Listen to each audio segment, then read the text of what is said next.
জাতীয় সংসদ নির্বাচন 12 তারিখে।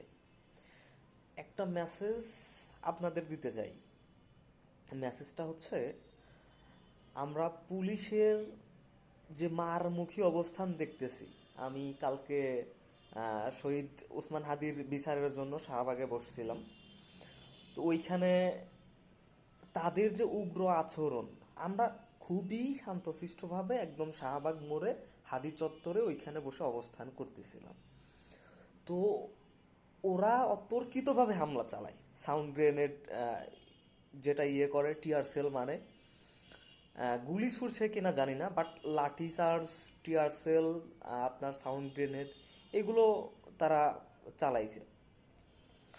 এখন যে বিষয়টা আমি আপনাদের বলতে চাই সেটা হচ্ছে 12 তারিখ নির্বাচন। এখন প্রত্যেকটি কেন্দ্রে, যদি আপনার কেন্দ্রে আপনি আপনার ভোট রক্ষা করতে না পারেন, পুলিশ প্রশাসন এদের দিয়ে কিছু হবে না। সেনাবাহিনী এদের উপর আপনি ভরসা করবেন না। আপনি পুলিশ প্রশাসন এদের উপর ভরসার দরকারই নেই। এরা এদের কাজ করবে, আপনারা আপনাদের কাজ করবেন।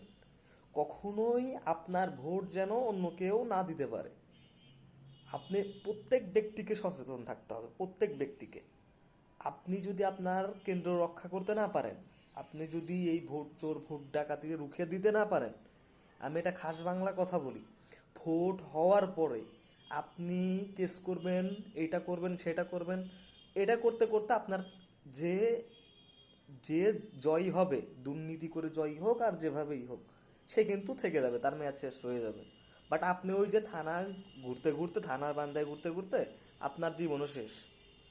সো আপনার আপনার যে ভোট কেন্দ্র, আপনার এলাকার ভোট কেন্দ্র, আপনি নিজে ভোট দিবেন, আপনি আপনারটা বুঝে নেবেন, অবশ্যই বুঝে নেবেন।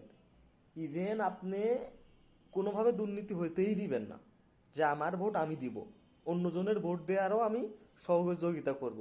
কোনোভাবে ডুপ্লিকেট ভোট দিতে দিবেন না।